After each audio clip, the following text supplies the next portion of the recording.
जो घटना हुई है, हमारे सांसद जियाउर रहमान जब संभल में ही नहीं थे और उसके बावजूद भी उन पर एफआईआर दर्ज करना, ऐसा उदाहरण कभी किसी को मिला होगा देखने को, सुनने को। दुखद है कि नईम जैसे नौजवान की जान चली गई, बिलाल की जान गई है, रोमान की जान गई है, कैफ, अयान, और इसमें से कुछ कम उम्र के भी हैं। पहले एक बार सर्वे हो गया, ये आदेश पुलिस प्रशासन को किसने दिया कि दोबारा सर्वे आपका होगा?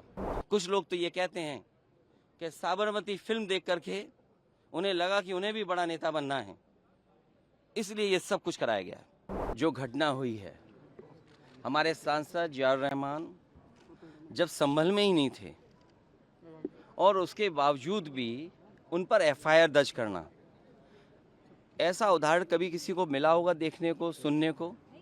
एक पुलिस अफसर ये कह रहा हो कि नेता बनना छोड़ दो, नेताओं का सहारा लेना छोड़ दो, किसके लिए भाषा थी वो?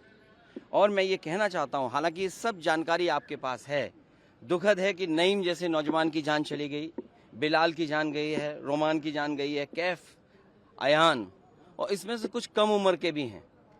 मुझे याद है जब मैं लखनऊ में प्रेस कर रहा था, उस समय जो जानकारी थी और जो जानकारी छिपाई जा रही थी, जब वहां पर लोकल स्तर से जानकारी हासिल हुई, तब मैंने कहा कि नईम की जान गई है और पुलिस की गोली से गई है। आप लोगों पे सब वीडियोस हैं, आप लोगों पे जगह जगह से वीडियोस मिले हैं, कवरेज है पूरा का पूरा कराया गया ये दंगा है। और किसने कराया? सरकार ने कराया, क्योंकि सरकार जो बेईमानी कर रही थी, सरकार जिसने वोट लूटा, सरकार ने जिसने मशीन पर ईवीएम की बटन बार बार पुलिस से दबाई, प्राइवेट ड्रेस में पुलिस लगाई, उस चुनाव में इनकी धांधली, इनकी चोरी न पकड़ी है, इसलिए जानबूझ करके संभल में घटना कराई है। और मैं पढ़ना चाहता हूं, संभल की शाही जामा मस्जिद के खिलाफ 19/11/2024 को सिविल जज चंदौसी संभल में एक याचिका डाली गई। कोर्ट ने दूसरे पक्ष की सुने बगैर उसी दिन 19/11/2024 को सर्वे के आदेश दे दिए। ताज्जुब तो इस बात का है कि ऑर्डर मिलने के बाद ही संभल के जिलाधिकारी, संभल के पुलिस अधीक्षक आदेश को पढ़े बगैर 2 घंटे बाद ही सर्वे के लिए पुलिस बल के साथ शाही जामा मस्जिद पहुंच गए। जामा मस्जिद की कमेटी, जनप्रतिनिधि, उलेमा इकराम, सभी अधिवक्ताओं ने सहयोग दिया। जिस समय पहली बार सर्वे हुआ है और कोर्ट के आदेश के बाद पूरा का पूरा सहयोग, जो भी वहां जिम्मेदार लोग थे, जो भी जिम्मेदार वहां पर मौके पे थे, सबने सहयोग किया। जिलाधिकारी संभल और पुलिस अधीक्षक संभल ने 2.5 घंटे सर्वे के बाद कहा, अब सर्वे पूरा हो चुका है और अब रिपोर्ट कोर्ट को भेज दी जाएगी। दिनांक 22/11/2024 फ्राइडे को जुम्मे की नमाज के लिए लोग नमाज अदा करने के लिए जामा मस्जिद पहुंचे, लेकिन पुलिस प्रशासन ने बैरिकेडिंग लगा दी ताकि लोग नमाज न पढ़ सकें। उसके बाद भी लोगों ने संयम बरता, नमाज अदा की और किसी प्रकार का विरोध प्रदर्शन नहीं हुआ, किसी तरह की विरोध नहीं हुआ। 29 तारीख को कोर्ट की अगली तारीख तय थी। शाही जामा मस्जिद की कमेटी और मुस्लिम समाज के सभी लोग कोर्ट के केस की पैरवी के लिए तैयारी कर रहे थे, परंतु दिनांक 23 तारीख को रात पुलिस प्रशासन द्वारा कहा गया कि 24 तारीख को यानी अगले दिन सुबह को दोबारा सर्वे किया जाएगा। आखिरकार पहले एक बार सर्वे हो गया, ये आदेश पुलिस प्रशासन को किसने दिया कि दोबारा सर्वे आपका होगा? जब पहले सर्वे में सब लोगों ने सहयोग मदद की, पूरा सर्वे हुआ, किसी को आपत्ति नहीं थी सर्वे पर, लेकिन जानबूझ करके आगे शाही जामा मस्जिद की कमेटी और अधिवक्ता ने कहा कि एक सर्वे तो मुकम्मल हो चुका है, अब दूसरे सर्वे की क्या आवश्यकता है?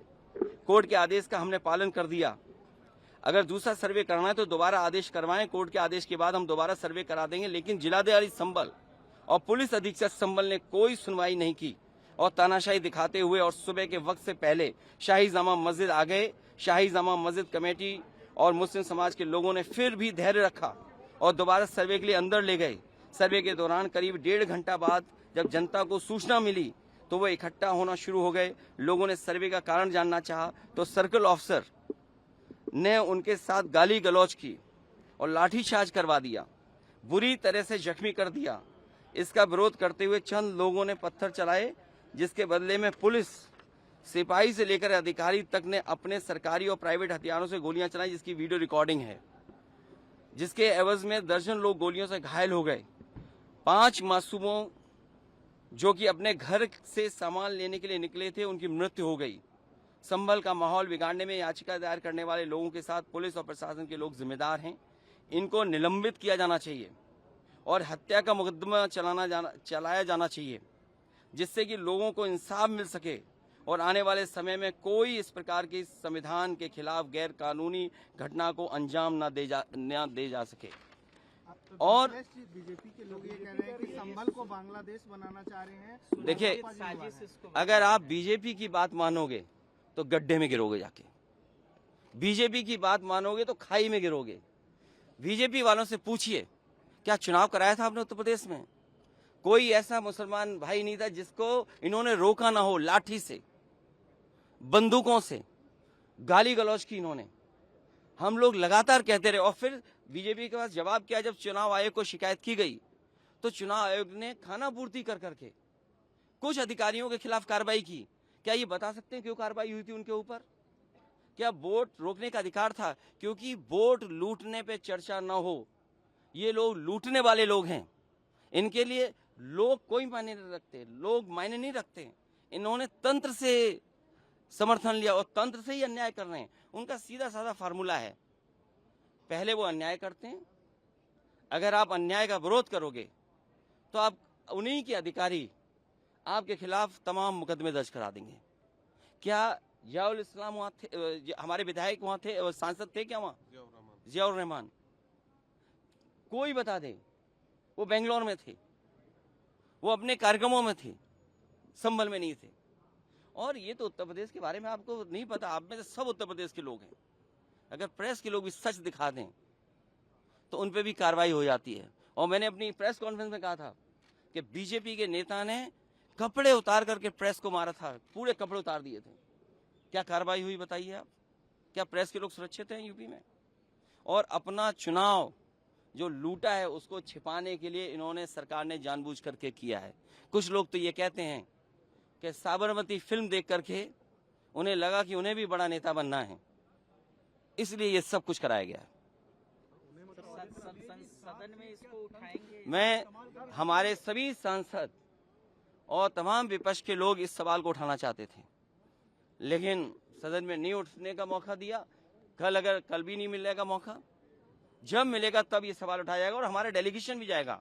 वहाँ के लोगों के दुख दर्द परेशानी, और फिर सरकार के हाथ में सब कुछ है। अज्ञात में नाम डाल दिए। मैं आपको याद दिलाना चाहता हूँ, कानपुर में जब दंगा हुआ था, अज्ञात में नाम लिख करके बड़े पैमाने पर पुलिस ने अन्याय किया था। पुलिस ने लूटा था पैसा और पुलिस अधिकारी को उन्हें हटाना पड़ा था, और यही आरोप था उन पर कि उन्होंने पैसा ज्यादा लूट लिया। अब बोल दिया, इसके बाद क्या बोलेंगे? लोगों ने वोट नहीं डाला, तंत्र से ही उन्होंने वोट डाल दिया और तंत्र से ही रिकॉर्ड बना करके जीत हासिल कर ली। आज आप लोग इस मामले को लेकर आदित्यनाथ जी की तरफ इशारा है आपका? साबरमती सरकार करा रही है। और आपको बहराइच का नहीं पता, उन्हीं के विधायक ने बीजेपी के अपने कैडर के ऊपर एफआईआर लगाई, और एफआईआर में देखिए धाराएं क्या लगी हैं। जब बीजेपी का विधायक कह रहा है, बीजेपी के कार्यकर्ता नेताओं पे आरोप लगा रहा, और बाकायदा पीस कमेटियां बनती हैं, बाकायदा चीजें बातचीत से हल होती हैं। क्या जिलाधिकारी कप्तान ने कोई बातचीत की? जब उसका पक्ष तैयार था सर्वे के लिए, सर्वे आप कर लीजिए, आप रिपोर्ट लगा दीजिए। आप किसी की बात ही नहीं सुनना चाहते हैं कोर्ट में, आप अपनी मनमानी करना चाहते हैं। तो आखिरकार कौन निर्देश दे रहा है मनमानी के लिए? आखिरकार कहाँ ऐसी ताकत है जिसके आगे सब झुक रहे हैं और अन्याय कर रहे हैं? ये लगातार अन्याय उत्तर प्रदेश में हो रहा है। ये इसलिए हो रहा है क्योंकि अपनी नाकामी छिपाना चाहते हैं और सबसे ज्यादा कमजोर जो लोग हैं उनकी तरफ ही जाना चाहते हैं।